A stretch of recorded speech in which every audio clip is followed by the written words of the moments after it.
Hello, friends. Thank you for joining the live stream. I'm Jeshua Koyapalai, And I'm Josiah Koipalai. And I am Luke Murray.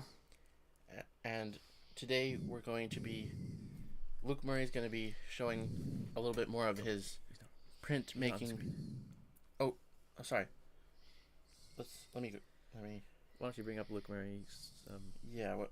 video here? Okay. Sorry. Yes. From the shadows. Yep. We're joined by Luke Murray, and Luke Murray is going to be showing us some more of his printmaking illustration project that he showed us last time he joined us, and this time he's going to be coloring some of the pages.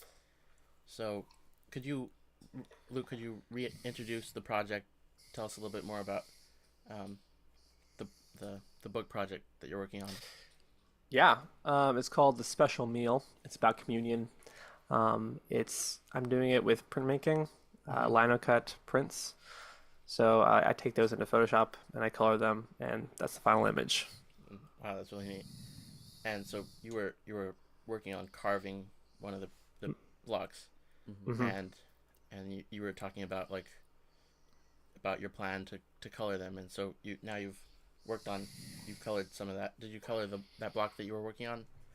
Yeah, I've colored 7 out of the roughly 9 pages. Wow, that's really cool.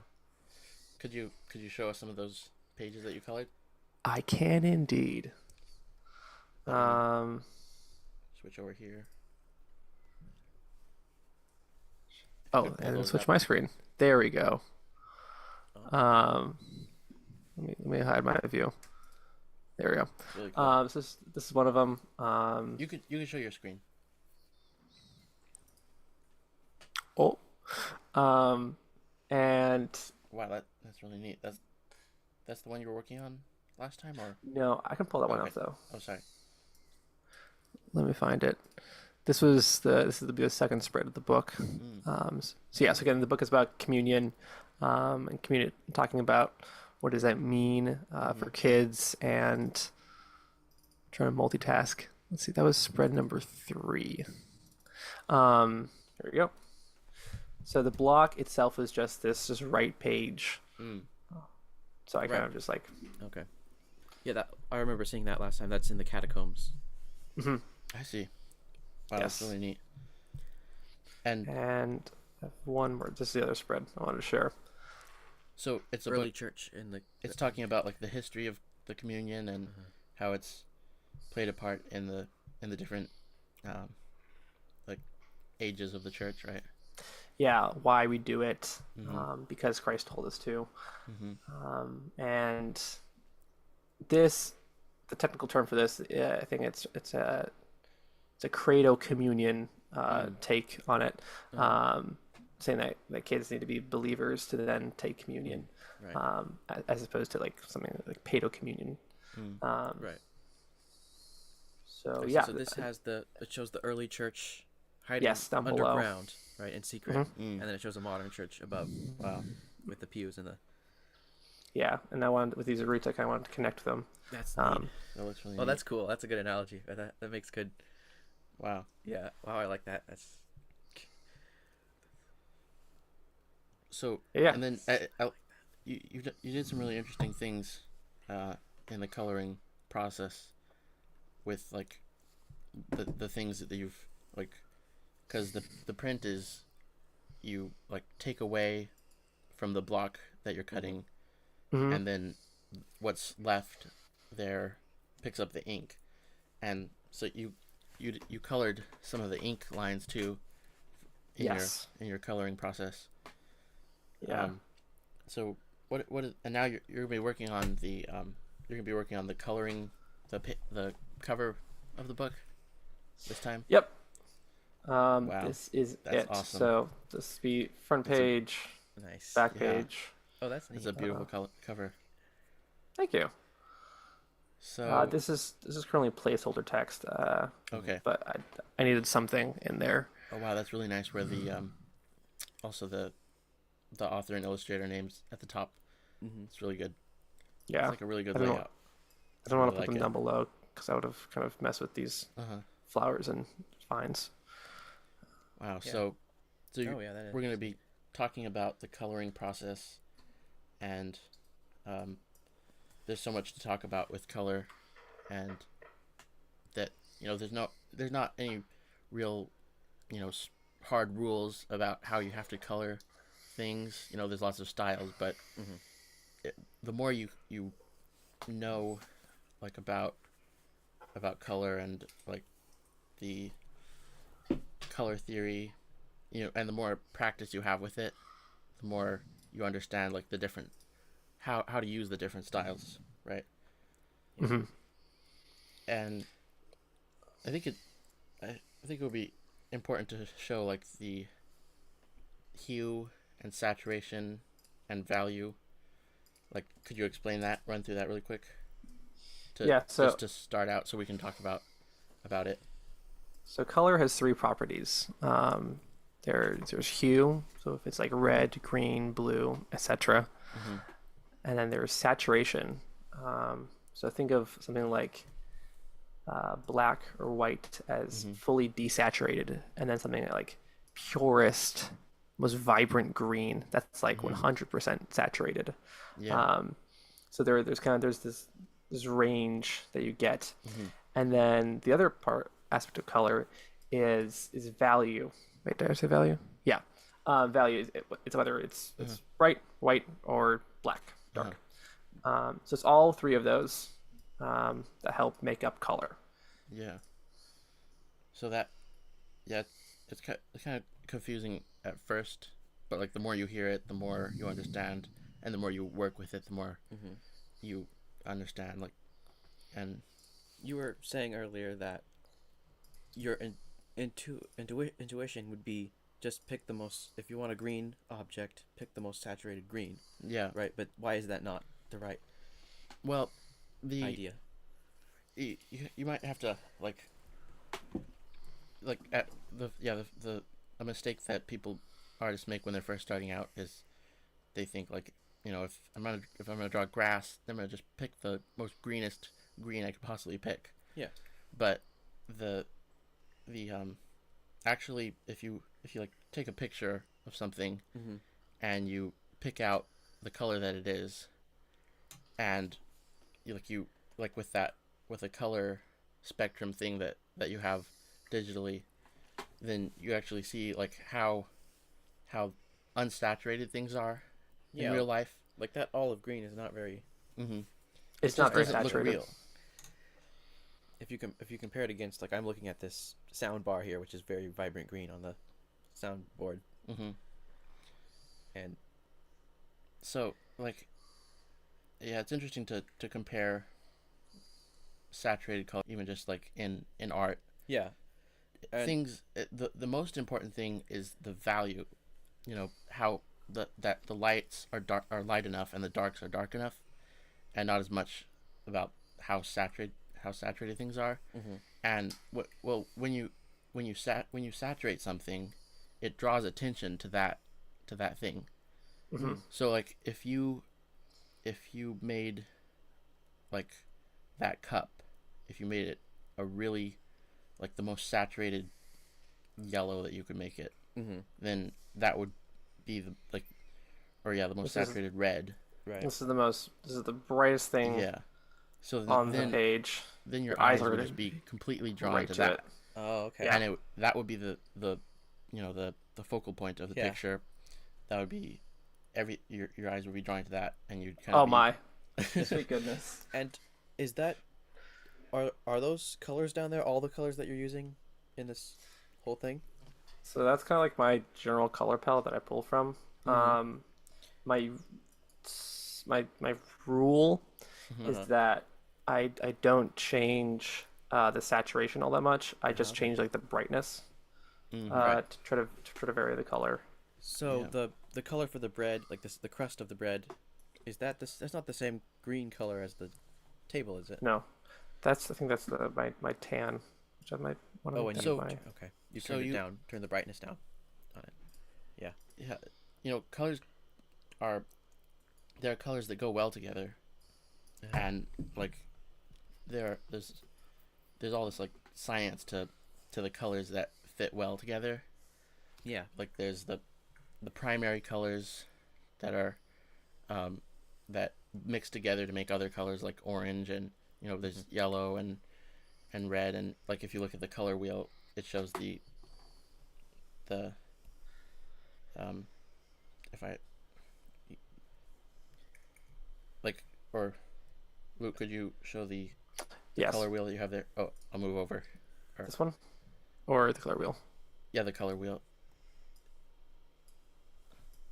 Whoa. Yeah, so Yeah. so you have the blue, red, and green, Mhm. or blue, yellow, and the green, red, and blue, and the colors that you can make.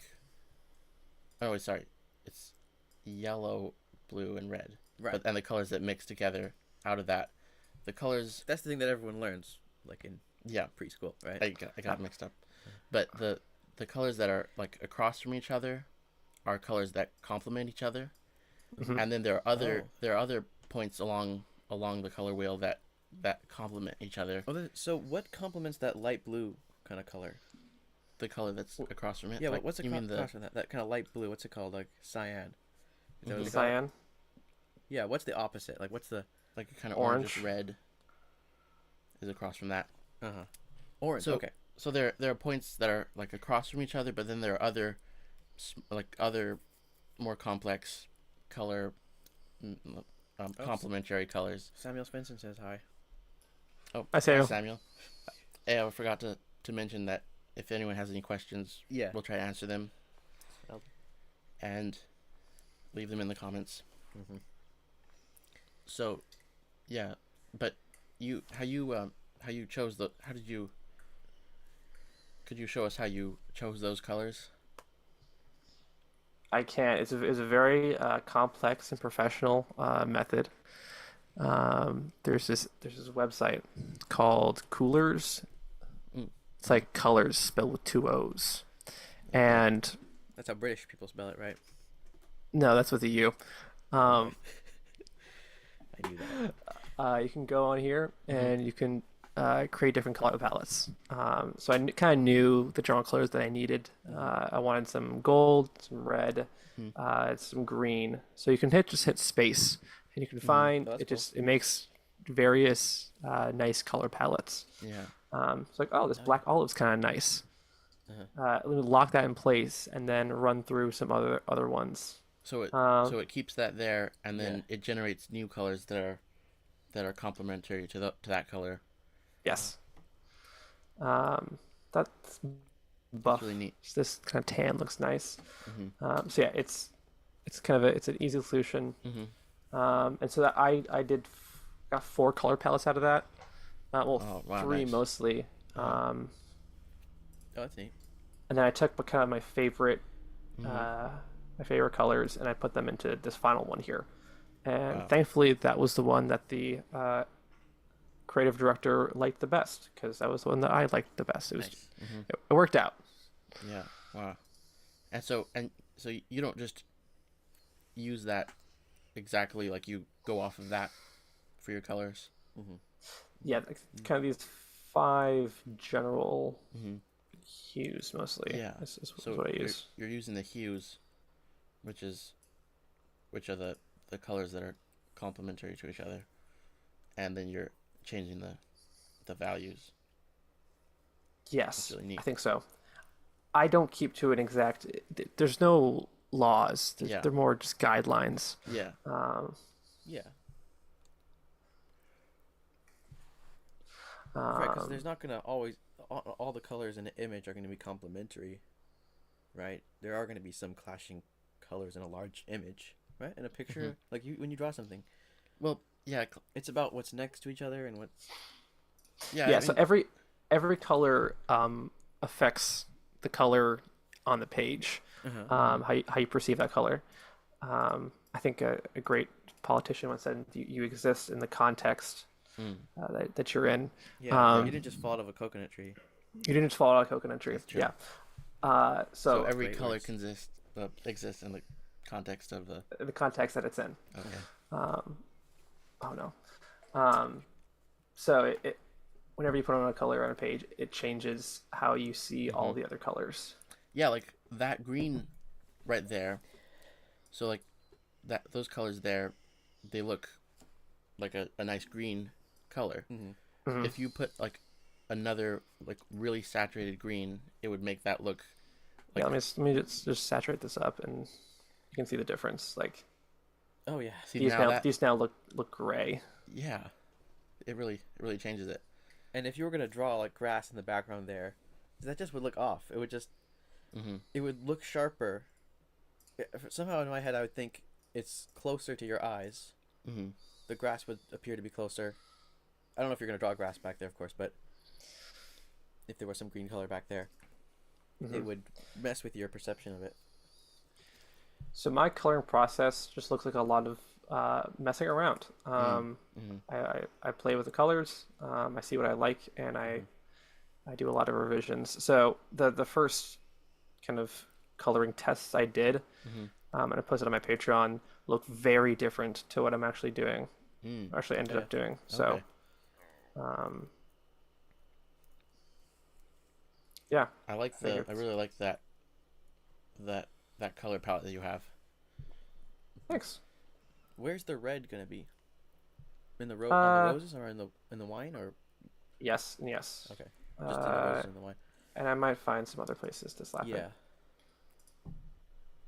Are you gonna have white anywhere on it, or you're gonna use that kind of cream color? We'll see. When there's gonna be white. I thought the cloth would be white, right? Wouldn't it be? Oh, let me try that. See, this is the fun part of the process. Yeah. Yeah. I mean, not completely white, but the cream color maybe. I think one thing people think, they think like it's really overwhelming to do colors, because they think that you have to use a lot of colors. But what you really need to focus on is the value of the colors, how light and dark they are. And that's one thing I do in my comics, is I just put this filter, like when I'm working on the coloring, I just put a filter over the whole thing that turns it black and white.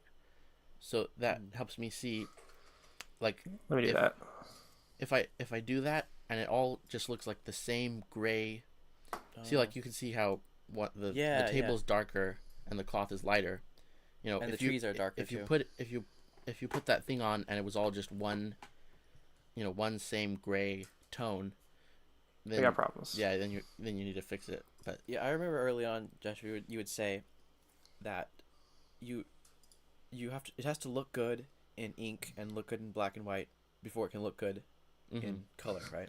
yeah, yeah. If it doesn't, if the inked page, the comic doesn't look good, then the color's not gonna Samuel fix it. Svensson thinks the tablecloth should be a nice blood red. Blood red. Yeah. Samuel, I'm gonna keep this layer there in the background. About it. I'll think about it.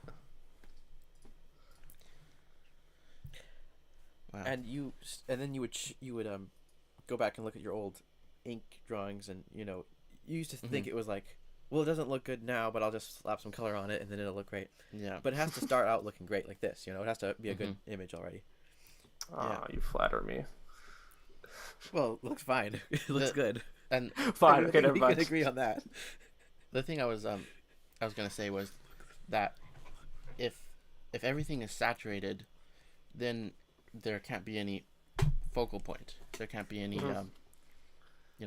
thing that What do you mean? where your attention is supposed to be drawn to. Oh, okay. So, like, you don't mean like Everything you is can't screaming at you. Yeah. Oh, Yeah, if right. everything is important, then nothing's important.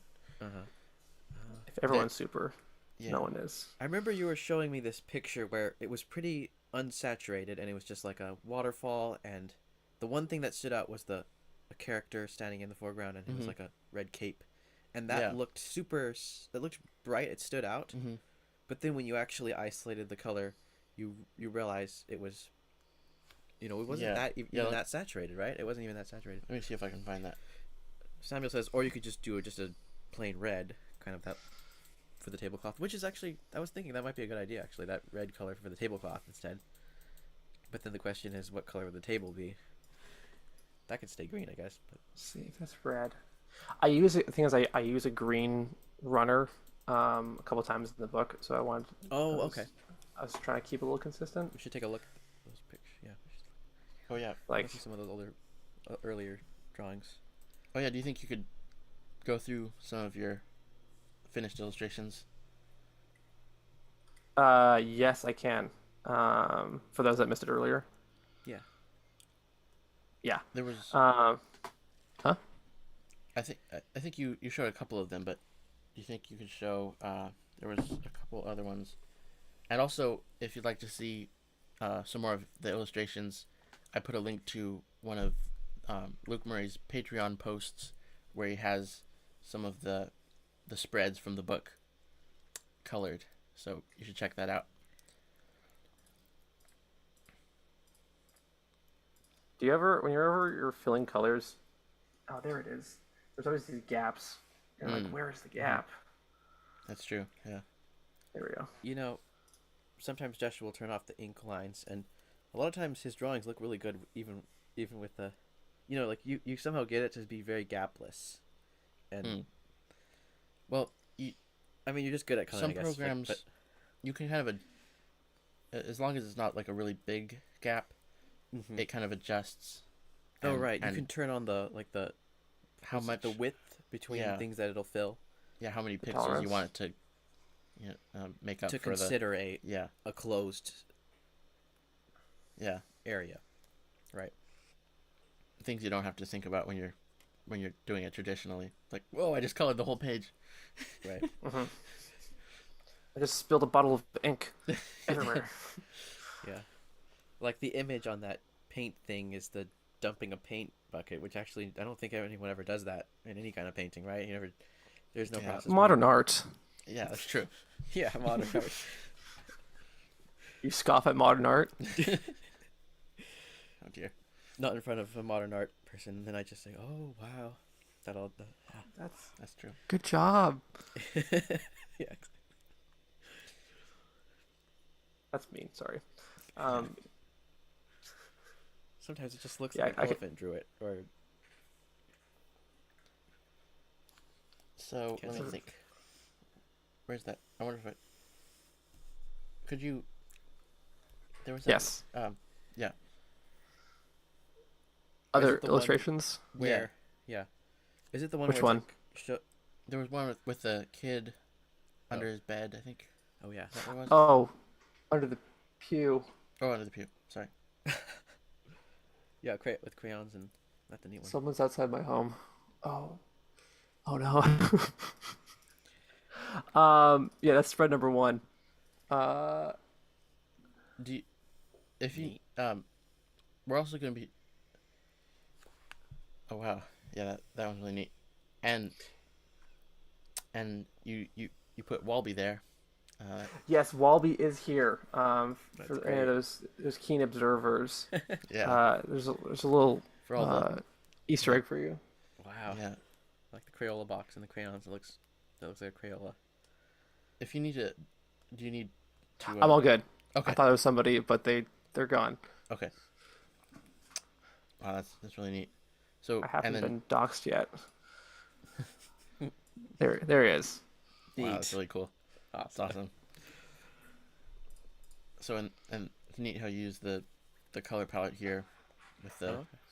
Oh, this is the same color palette, right? yeah.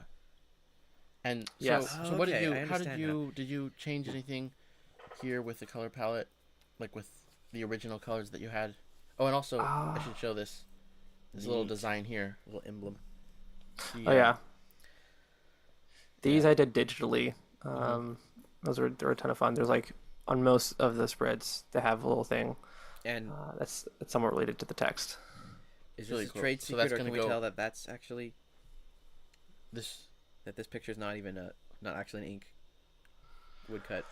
Oh, I don't know what you're talking about. Those are trade secrets. okay. Okay, trade secret. All right. No, so this book I kind of use it as an excuse to experiment with a mix of digital and traditional work. That's really cool. Yeah. And these are like, so, wow, that's a nice scan. You can see all the Yeah. detail Yeah. of the print. The shadowing is neat because you can't do shadowing with shading, right?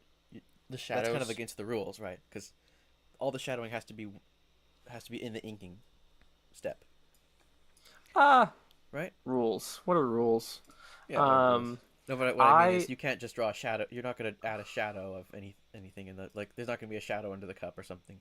I'm not really like this. Right. Are you gonna do that? I think I did that for one of them. Oh, you did. Okay. Yeah. Well, there's kind of this like reflection thing happening. Oh, okay. So, So you do I do kind that of a little bit. It looks nice. a little bit. I didn't want to do too much. Right.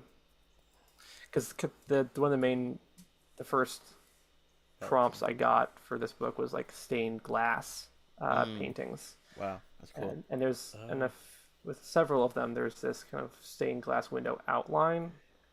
Oh yeah. That's cool. But the inside doesn't exactly look like stained glass, but it's Yeah. So it's a nod. and so right now you're putting all the colors in, and afterwards you're gonna like decide like the final what the colors should be.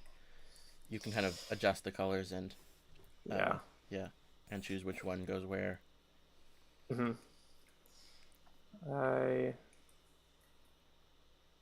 There's, I think.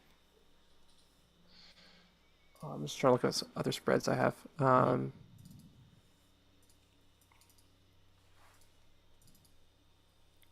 There were a few of them that I had a pretty clear idea of what I wanted to get. Other ones gave me more trouble. I'll pull up another one. This one gave me a lot of trouble because the original print was kind of pretty blank. I see. Back here, I want to put something in the window. Oh. Oh, okay. Yeah, that's it was really gonna be neat like layout. a stained glass image of like a vine and a branch. Trying to go with like covenant theology. If you're familiar all with that. So I ended up just doing like a you put it over grapevine there. here. That's cool. Yeah. And I wanted to put the outside here because the spread after this will be set outside. So That's neat. yeah. Oh, the Grapevine over there scans. too. you would think that I did this with a really professional, like high quality Mm-hmm. camera or scanner. Mm-hmm. I did it with my phone. I just Really? yeah, Wow. Wow. yeah, So That's amazing. and So you it printed it and was then you just took the paper and then photo. I just I just took a photo. Yeah. Let me pull yeah, up the photo. it's That's neat. it's really neat that this is a that it's a mixed media kind of thing where you're doing Yeah. traditional and color and Yeah, digital. Yeah. this is just It's. a photo for my phone. Oh, okay. Um, Wow. and Wow. it's not like super high res, but I'm able to blow it up and then I crunch the values. Yeah. So I Uh-huh. make like everything that's like You below you 50% turned up the black. contrast so the Yeah. whites were white and the blacks were black. Mhm. Yeah. Did you have to do any editing of How it, like how long cleaning up of it? do you have Yes. the Yeah. do you have the print anywhere near there or Like physically? yeah or like the any of the printed like the No. pulled print? They're all Okay. But yeah, we saw the picture of it. How long did it the, take to pr- make that one? the To print's actually carve still it? drying. I think this one was actually pretty quick. Okay. Uh, maybe like 6 hours or so. Mm, wow. Uh, So um, that whole middle part was that you got to carve all of that, all of the place that's white right now. You had to carve all of that out. yeah, that was really easy because it's a large Okay. area. Uh-huh. That's the So, easy part, So right? you use like a bigger blade to carve that mhm. out. I'm obviously the trees are the hardest part, right? Or is it the vines and the grass and the? The Well, the roses and the oh yeah, Yeah. that's a lot it of was detail. it's pretty straightforward actually, Okay. um, because I'm not like exactly following what I inked Mm-hmm. onto the linoleum. It was more of a Mm-hmm. general thing. Yeah. Okay, it Okay. is. I think we're like a half hour in, so Oh. if we want to swap over, Okay. I guess it we makes can. sense when you're doing something that's kind of wild and random to kind of channel that, right? Not plan it too strictly, right? With like the tree bark and stuff. I, I just didn't have the time to To plan it plan perfectly. perfectly plan what it would look like. That probably makes it better. Like I remember Yeah. someone saying when you're drawing water, you got to be kind of quick and just draw it like it's wild, like it's it's energetic and Hmm. random. It should be chaotic like that in the drawing of it as well. What's that Jackie Chan quote? Be formless like water. Okay. I think we can Yeah. keep going with this for a while. So, the and then like this has a really clear focal point to this picture. It has Yes. the bread and the wine in the middle, and there are different things that contribute to it. One is that uh, the yellow color is a nice gold vibrant color, Hmm. and then it's the way it's framed between those trees in the center. Yeah. There are lots of things that it's smart planning how you did that. Thanks. Yeah, the lines are kind of going in Yeah. from the trees, and yeah, the background will probably be darker. Mm-hmm. So Should the probably block that in now. yeah so that those colors will pop out, and then on the other Yeah. side you have the place where the book description will go, right? Yes. This side. If I invert this, this is a wait, And for, do you think you'll be coloring any of the lines, the inked lines? probably. Okay, Um, that's cool. yeah, I might do the tablecloth in the table. Mm-hmm.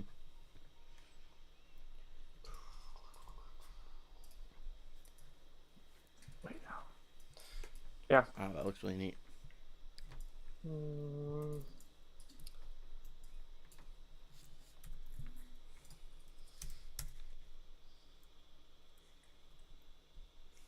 that's kind And of so annoying.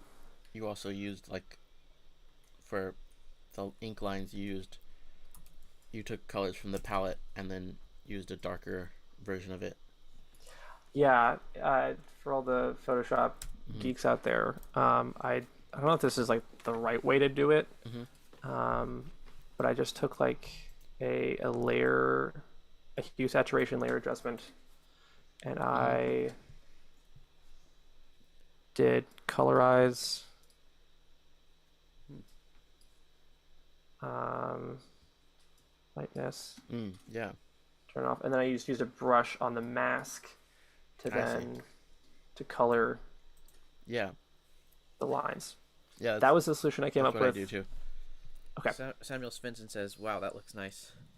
So I think you're onto thanks, something. Samuel. Yeah. I think you're getting there. It does look good. Uh, Yeah. That's really beautiful. Yeah, I like the color of the vines. It looks good. Are those roses going to be like as darker or brighter than the color of the wine? Probably, maybe, I don't know. Let's see. Like pinkish, or are they going to be like red roses? How does that Les Miserables song go? Red, the blood of angry men, or Yeah, that one. okay. It's a little dark. Yeah. I turn it down a little bit.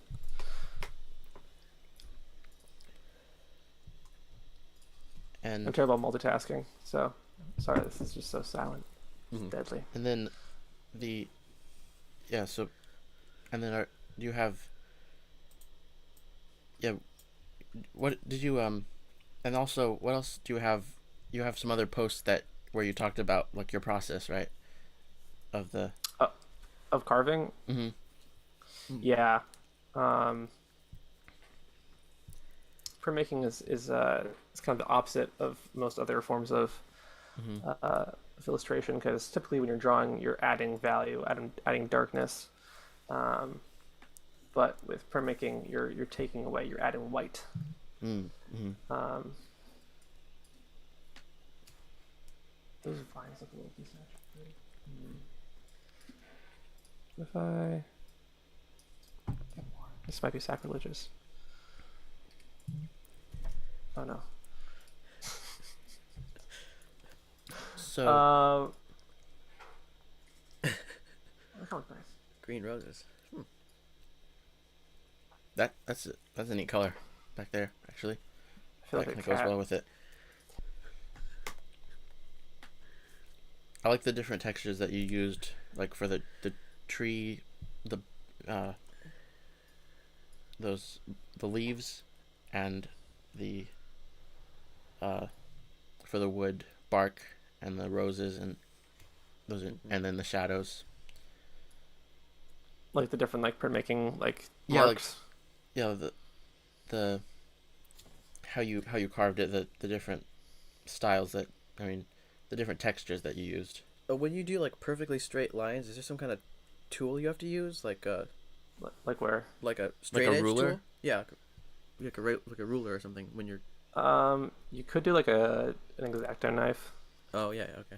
if you like want to be like perfect. I But like a little bit of unevenness in Yeah. the straightness of the But lines. you can't just make all the strokes look the same. And you did different looking strokes, you know, for the bread true. and for the leaves at the top and the leaves on the vines. So that's really neat. Joshua, do you name your layers, or do you prefer the chaos? Sometimes, when I start having to make like a bunch of new layers to like to add like different colors, then I kind of lose track of it. But I start out Usually with you have a template, and then you know the order that everything goes Yeah. in, right? Like you. Have I make my whole comic file that has all the pages in it, and then I put the I put a folder, and then I put like ink. I name my layers ink, draft, color, and it starts out like that. But usually I start adding more layers that don't get named.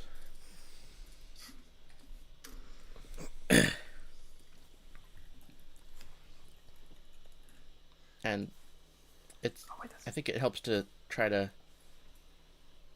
like when you're making comics and it gets a lot of layers, it helps to like try to consolidate the layers, and because you don't really need all the layers separately because it gets confusing sometimes. But Do I need 50 layers? No. Do I want 50 layers? Sometimes. One good choice was to make the bubbles on a separate layer than the yeah, drawing, right? mm-hmm. And actually draw the whole drawing and then put the bubbles over it.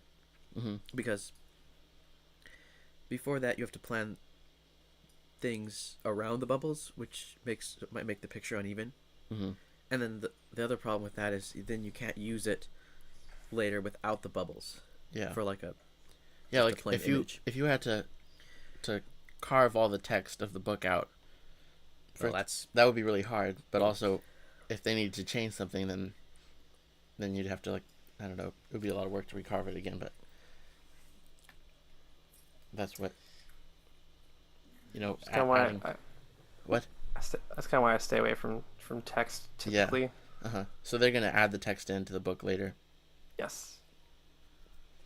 Have they picked a font out yet, or do they go by font? No. No, I don't think so. It's a pretty good font, I think. I mean,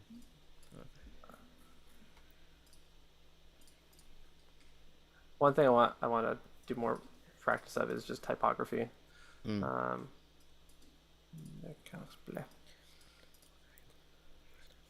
I'd love to self-publish something someday. Mm-hmm.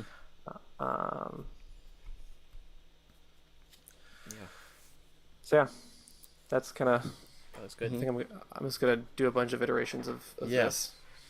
And next time you come onto the live stream, that you can show us the finished colors that you've chosen for the It cover. will be done. Yes. Yeah. So, and then I can show some of what I'm working on.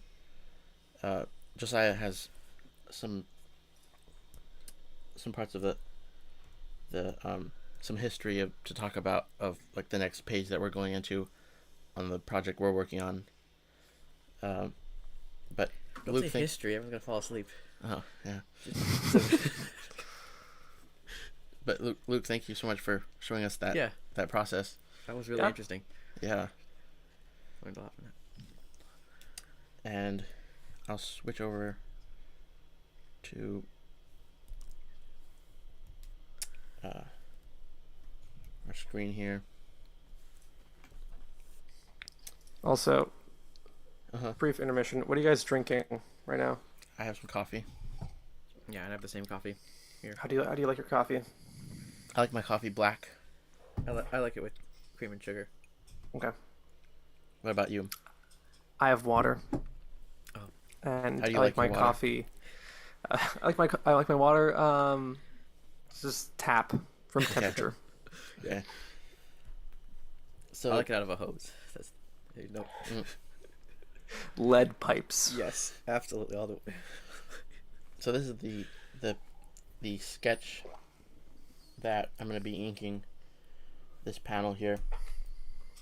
And I thought you were inking it already. It looks pretty clear. I didn't know there's so many for this one, intermediate steps. I had a pretty sloppy sketch, and I put this layer on to refine it and add some more, figure out what I was going to do, because if my sketch is too sloppy, then my final ink process takes a long time, because I'm trying to guess and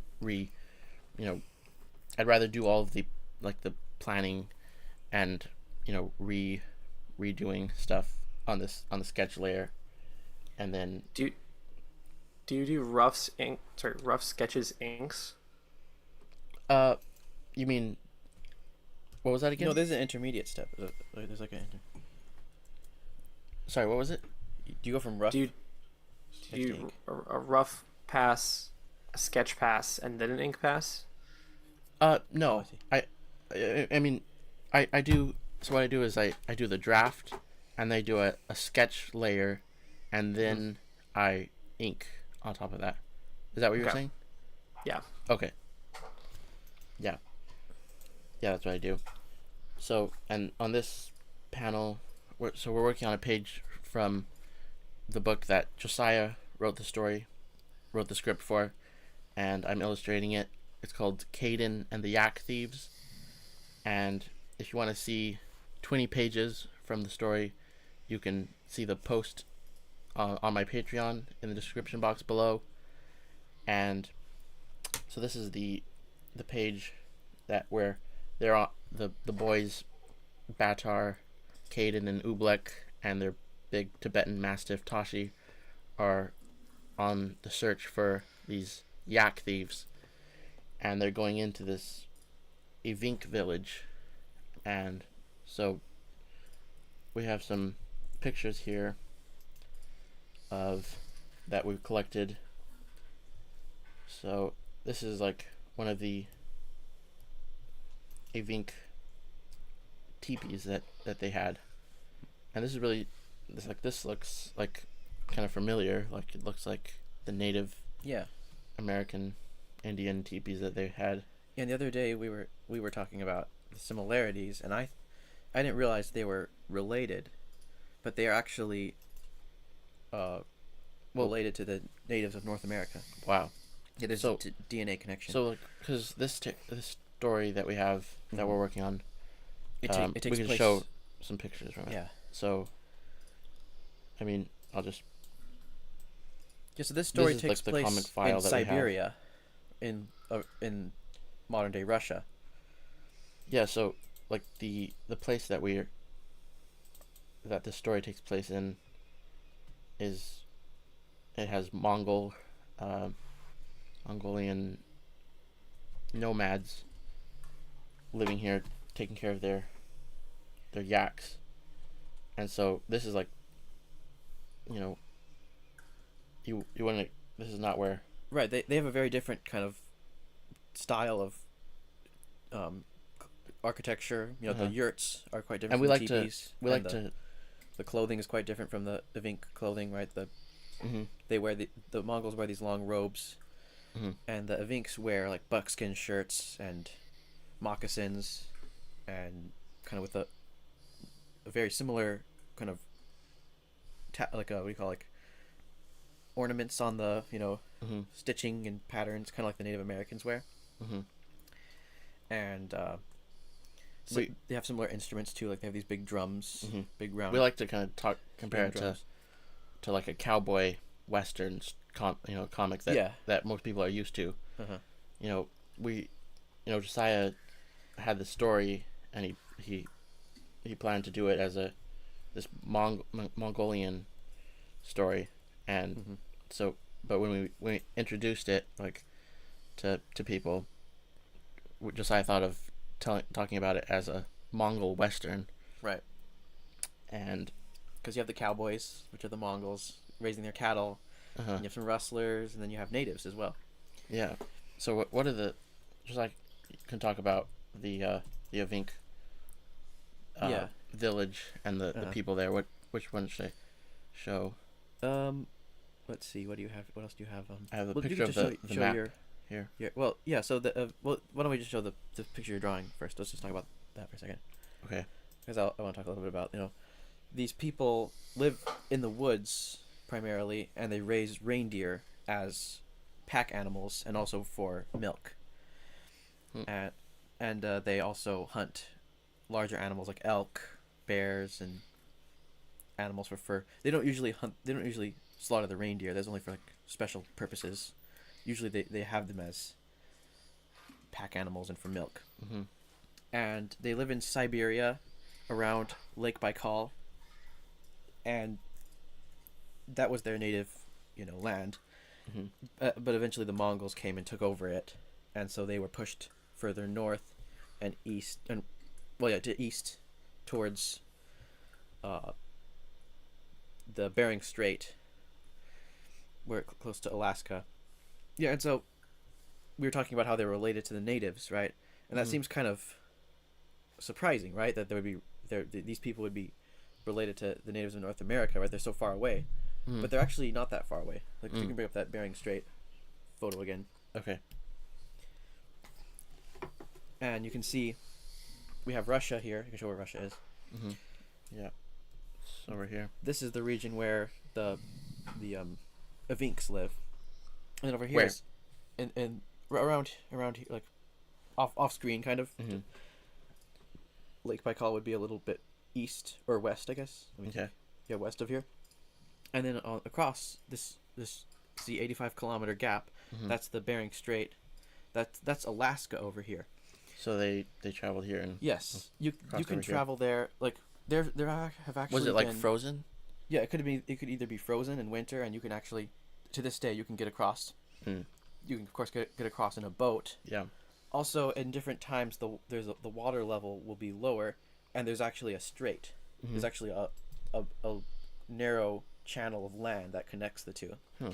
So people have migrated across, Wow. and so that's how the So Vinks and the natives are related. They have similar language. They have similar customs and Mhm.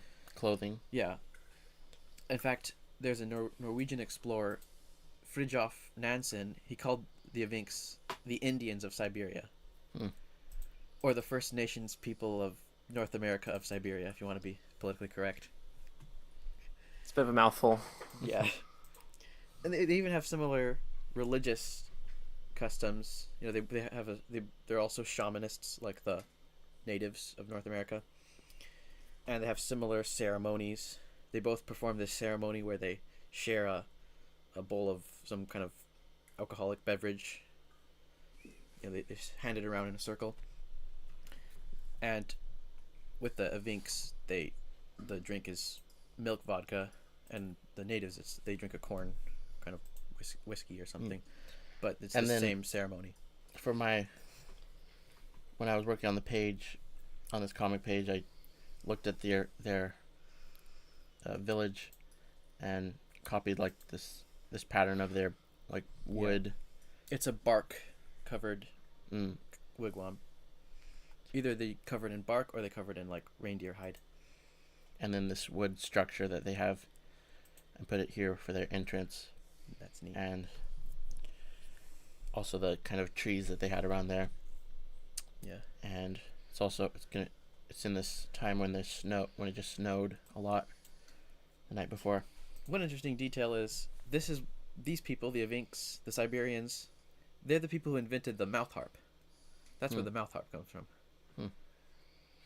The little instrument you play like this. Dwing, dwing. Mm-hmm. It's in their music. It's also in Mongolian music. Mm-hmm. Does that show up in the book? Yeah. Chaikal, in the unsketched, in the rough drawing, you'll see he's over there playing a mouth harp. They invented it. Yeah, they invented it. It was made out of bone Metal? or metal. They had bone. They had metal too. These would be probably made out of bone, because these people don't really have metal. We also copied this casting. little picture of a little girl sleeping on a reindeer. Yeah. Copied that for this scene of them walking through the village. Yeah. Here. It's neat. And yeah, their clothes, they wear like, let me find a picture here. As you can see, their clothes are very different from the Mongols' clothes. Much more fancy, what do you call it? Adornments and patterns. They like that a lot. Yeah, here's a picture of like their clothes. I just think they have really cool clothes. They look really neat. It's a neat aesthetic. People don't really know much about. Yeah, I had no the idea about Siberians. most Mongol stuff and any of these things. But there's lots of animals, like the reindeer and the. Yeah, as you can see, they ride the reindeer. That's like their riding animal. And they also they use sleighs. They tie the reindeer too, kind of like Santa Claus. So, Luke, is that like a similar process that you used for the book illustrations, like but instead of inking would be the final woodcut stage? Yeah, kind of general thumbnails of the spreads. Mm-hmm. And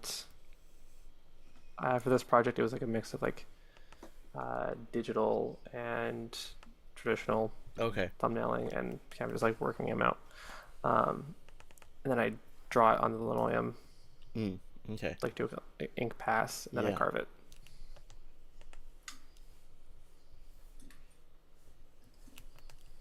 There's a lot of snow up there.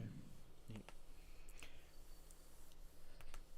It's neat to show different amounts of snow in different places, in the earlier frames, there was It was snowing. yeah, just there was like a light cover of snow, and then in the even earlier parts, there's just like some patches of snow. And here we got a lot of snow now.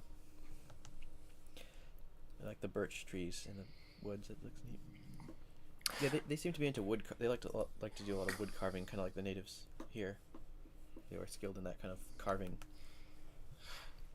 So when you're doing your inking, are you very conscious of what kind of the lines you're making, or is it all at this point automatic? You're just working through it. Well, it depends on the place. Like some areas are more some of the sketch. I basically am just copying. Some of the most of it is not too is basically how I want it. It's just not inked. Like I have some of the places are more rough, and I have to some of it I want to make changes to. Mm-hmm. But like most of this panel is pretty much how I want it. I just need to ink it. With the inking, you just kind of want to do like continuous but lines. Also, like there's lines? I also want to add shadows to it while I'm Okay. inking it. You do?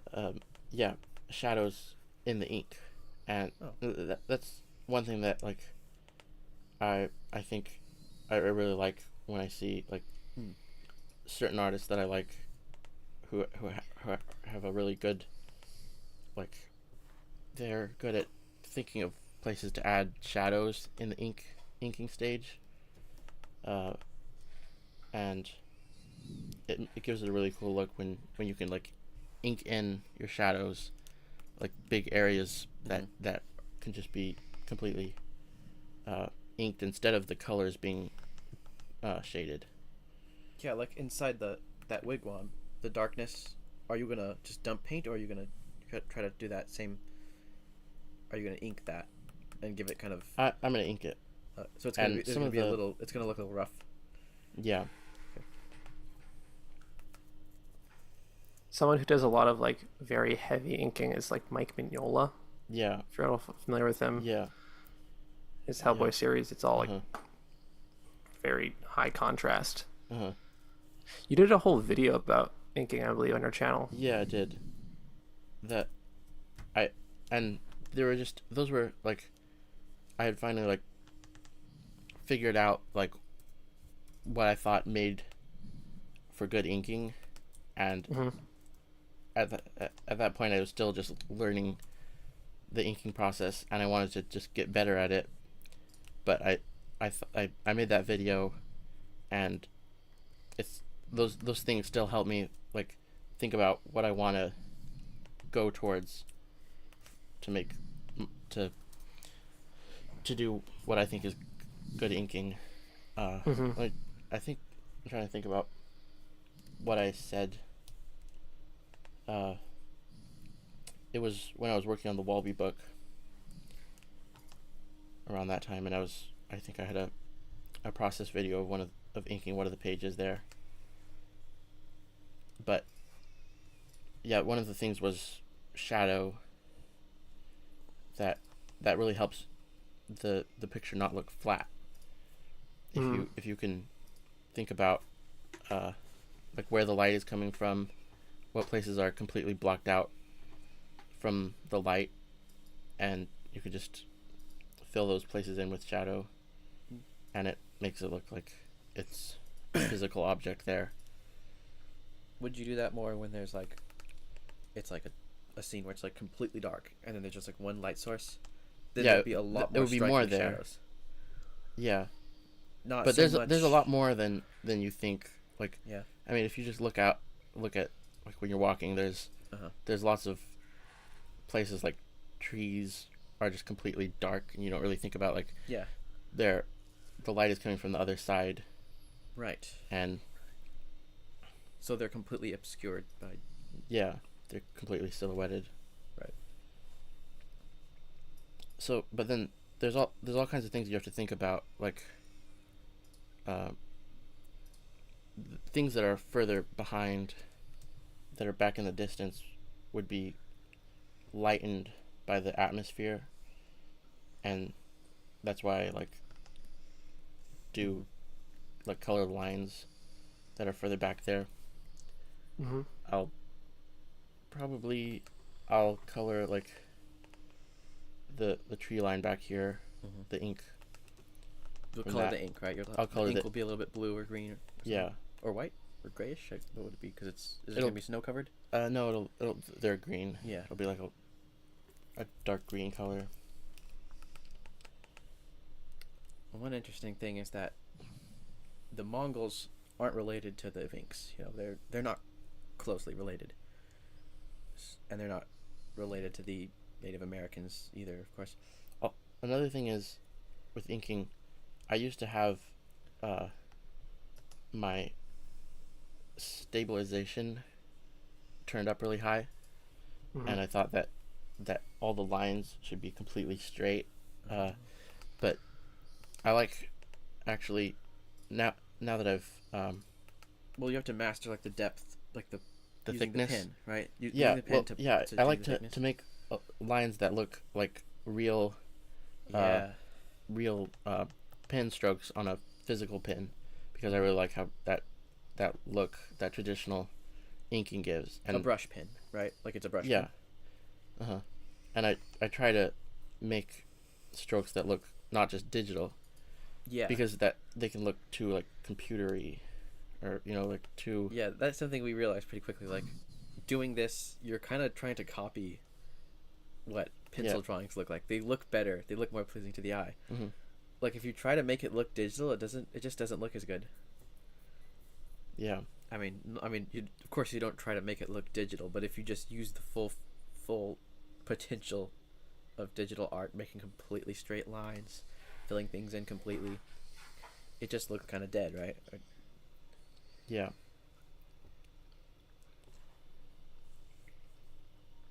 And everyone has all the digital artists have their favorite inking brushes they use. Yeah. Yeah, and like I use like the standard ink Mhm. pin setting You're on using Clip that right Studio now? Paint. Yeah.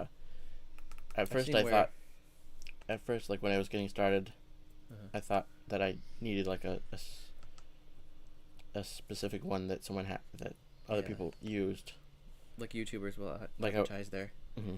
Like Jazza has his own Mm-hmm. whole set. For like drafting, Mm-hmm. if I have a pencil that an artist I like, Derek Loffman, has that he like adjusted the settings of it. So then you're only going to use that for the sketching process, right? Yeah, it won't show up in the final Yeah, I see. page, but I've done some illustrations with the pencil tool. That looks good. They got to get that whole arch done. Yeah. It's cool. So yeah, and then I'm also trying to look at more reference photos, Mm-hmm. just because so things look more interesting and exciting, Yeah. instead of trying to think of everything by myself. That never looks really interesting when I just like, when I looked at the reference photos, I saw trees that were more slanted over, Mm-hmm. and like interesting sizes of limbs, and the bark and the moss growing on the trees. One of the interesting But- things is any element you want to put in, you kind of have to like figure out, was it there? Did they have it? When did it get? You have to do like a deep dive into researching. Was that even possible? Mm-hmm. Which is difficult because. And then another thing is, like, Luke, in your book, in your illustration Mhm. project, you came up with like the style to use for it, Mhm. and all the illustrations you did fit into that style. Right. It's like not just the color palette, but everything has to look cohesive, Mhm. and so, and that's what I'm trying to do in this story, is like Uh-huh. the language, the inking the art language. You know, like Right. when I'm drawing a leaf, or when I'm drawing wood, what does that look like? And if you figure that out, then you can just apply it to everything Yeah. that you're. Like these wood poles and Mm-hmm. beams and things look a lot more rough than the Mongols' beams. Like Mm-hmm. these are things that they would set up and then just tear apart when they're leaving, and then go somewhere else and build it up again. Mm-hmm. Whereas the Mongol yurts are highly specified pieces of wood. It's just like a standardized process, right? There's a very standardized way of setting it up. They just take it. They could build it up in 3 hours. You know, they could build up, set up a whole yurt, put in the furniture, put in the oven and the stove. The stove in the middle, and they have special pieces of wood that are like, they'd be more carved fancy, like they'd be polished and they have some stain on them. But these are just rough, old pieces of wood. But I think whenever you're starting a new project, and it can be kind of tricky to. Did you have kind of a time of like trying to figure out what your book style was going to look like? Yes. Well, at first it was I had to decide what medium Mm-hmm. to do. I don't know if this is a blessing or a curse. I have like 3 mediums I've worked in. Mm-hmm. I have a very 3D rendering look, and then I've done more pencil, watercolor, soft look, and then there's this printmaking, a lot harsher contrast. Yeah. So I decided to go with that, Mm-hmm. and I think the main style choice was like the characters. I'd say. Yeah. And I didn't fuss too hard about that. It was I kind of just did what came naturally to me, and the kind of the people habits I've sort of developed at this point. Mm-hmm. Yeah. So Yeah, I think that's the same thing for me. Was mostly the characters took the longest time to figure out how they. Yeah. It was a switch from the Walby style yes, into the character colors of the clothing and stuff is something that we took a long time to design. That's true.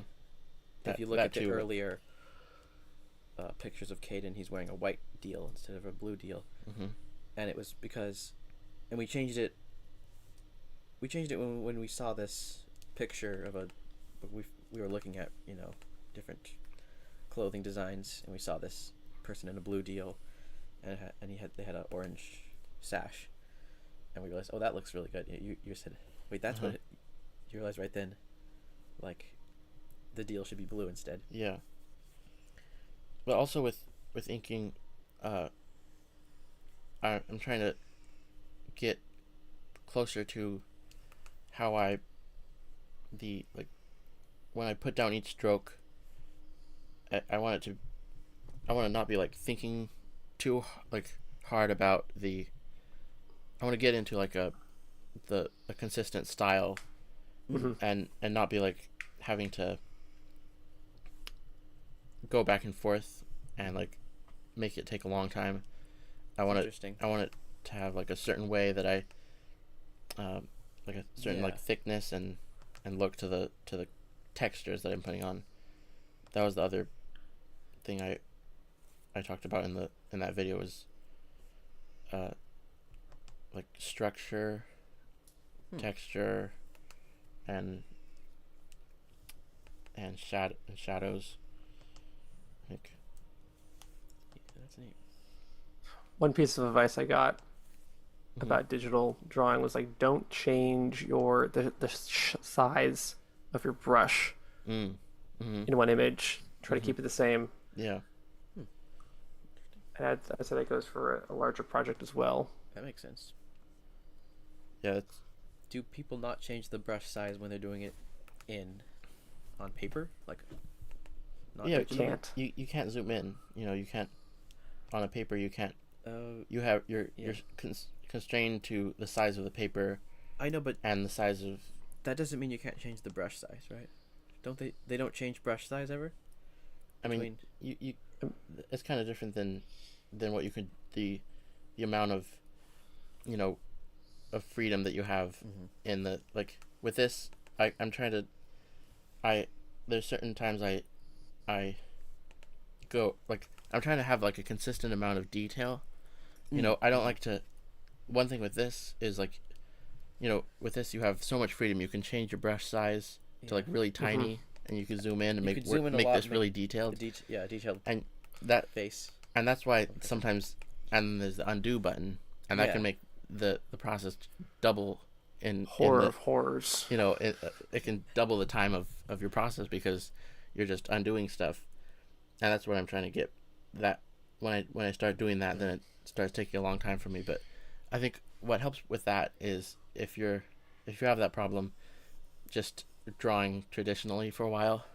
Yeah, I think it helps me get out of that problem, because you should try unbinding the undo button to see what that does. I have it like I have one of my button presets as the undo button. I think I got rid of it one time and it helped me a little bit. Oh, that's interesting. But so basically all this advice is just make it more like traditional drawing. Yeah, so you might as well just do traditional drawing, right? Well, the one big pro to the to digital is that it dries faster. No, it can be a lot more high quality. Oh yeah. You know, like if you like, even with what Luke is doing, he can, as long as if he colored it traditionally, he wouldn't be able to blow it up as make a bigger, you know, a print of it as high quality as if it was digital, like just using the ink lines. Oh yeah, right. Because you would be enlarging it actually. Yeah. Whereas this you could actually enlarge it and the detail wouldn't be lost. Or that how he has the inks, you know, converted into a digital thing. Yeah. It's a plus, like, it really, there's a lot of there must have been a way to enlarge things before that. I wonder what they did. Magnifying glasses. No, I mean physically enlarge it. Oh, like with the in a reproduction of something, like a stencil kind of thing. Yeah. That's what I was thinking. That's neat. Got the reindeer in the background. There's this reindeer kind of hanging out in the village. If you see videos of the Vink villages nowadays, they just kind of have reindeer sitting around, just kind of hanging out. It's pretty different than other pastoralists, like the Mongols. They have their animals in like corrals. They don't just hang around. Yeah, I remember one time my process was getting really slow, and then I just drew a bunch of characters just traditionally, and it just went by really fast. Yeah, you know, and I realized, wait, I could do this a lot faster. Yeah. And then I got to more of a. Have you had that where like the process just gets really slow? How do you? Do you have anything that helps with that? At the very beginning, I was trying to figure out some compositions, so I physically cut out certain elements so I could shift them around. Like, that's neat. Like old-fashioned Photoshop. Yeah. So like you printed it out, or you drew them out and cut them out, or yeah. And also, drawing with ink is we sound like a broken record. It just forces you to make decisions and to stick with them. So you can't go back. Can't go back. Past is in the past. Yeah. In a future project, I want to try to work on composition. You know, be more of a part of that, and use that to advance the storytelling in a way. I'm telling you, Yeshua, you need to unionize. He's getting too uppity. Yeah. Gotta. I would work with Jeshua on that. If it, More involved and more I think I learned more more of the from percentage this. of. More controlling. I mean, I see now how powerful it is.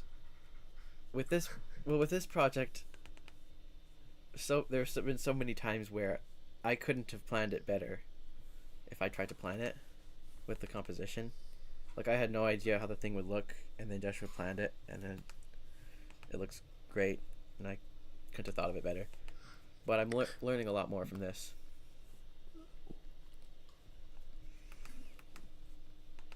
So. And now when I'm writing, I'm actually thinking about composition. Good. Like how to communicate things subtly without saying them out loud. Which is, I think, better storytelling. So your guys' plan for this project is Kickstarter? Yeah. Yeah, we're gonna be launching a Kickstarter. When we finish it, I want to have the. Soon I'm gonna be working on the cover for the book, and then we'll be doing that on a live stream. I'm gonna be doing the cover traditionally. That's neat. And then, yeah, I'm not sure when the Kickstarter is gonna be yet. Yeah, because you have a certain amount of pages left. Yeah. How many pages are there left to finish on this? There's You're not half. about You're not 17 or so pages left, I think. And how many pages have we done on this? This is the 21st page. So we're kind of like past the halfway mark, right? Yeah. Cool. It's great. But there's so and then there's the cover. So Yeah. Yeah, it's pretty exciting. That also I think I've the style that I'm trying to get into the flow of it more, and that the more I work on it, the faster the process has gotten. That's neat. And like recently I've just like measured like how many pages I did in the last month, or the months before last month, and then last month like double the amount of pages I made. So yeah, and so there's a few things contributing to that. Was so first of all, the finishing drafting out all the pages made it faster. Yeah. And then finishing the like getting to like really practicing the characters, how the characters look, so that I'm able to draw them faster. That all made it faster to. And also, like, everything in this is completely different than the Wallaby comic. There's no it's just completely different stuff, and you have to learn all of it, like the horseback riding and the archery and I think the main thing that's making it really take a long time is like the animals. Yeah. There's a lot of like, especially horses, just their legs, how the legs work, like they're so complicated, and like drawing them from different angles and things. How many animals are there in the story? How many different? I think there's 10 different types of animals. Yeah. That's great. Do you have any physical animal models on hand? I have a horse. To look at? I have a horse that I look at. A Schleich horse, right? Or is it a? It's Briar. it's a bigger model Oh, okay. of horse. Okay, I got it. I look at lots of reference for them though. That makes it easier. Yeah, that the physical model definitely helps because I can look at it from the different angles. There's one animal that I think people won't expect to be in this story, and that's seals. Come in later, when they get to the lake. And that's actually a clue to the location of this story. It's the only lake in the world that has seals. So if you can figure that out, then you know The where this only story- lake in the world? Yes, it's The the only only lake? freshwater seals, lake seals. Okay. Well, I think we'll. I don't think I'm gonna say where. I can't think of any lakes. Well, it's not in the United think- States. Sorry. I'm a little out of practice of my Mongolian geography. Oh, it's okay. Yeah. Just brush up on it. High school Mongolian geography 101. So, It's actually in Siberia. That's where the story takes place. Oh.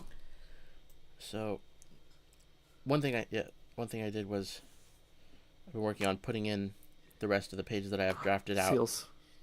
Oh, you saw them.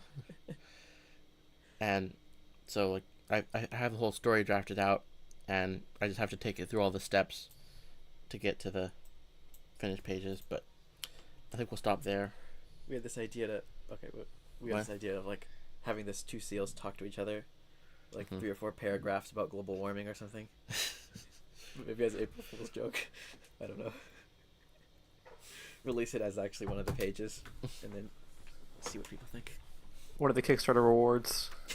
Yeah. The bonus book with more pages More of the seals seals. talking. Okay. Luke, thank you so much for joining the live stream. Thanks for having me. It was really cool to see the page, the cover page process. Yeah. And looking forward to seeing it when it's finished. Yeah. And if you want to see the cover when it's finished, then you should join Luke's Patreon. And if you want to see some of the spreads that he's finished, you can see the post in the description box below. And if you want to follow along with this amazing comic, go follow Jeshua's Patreon. Thank you.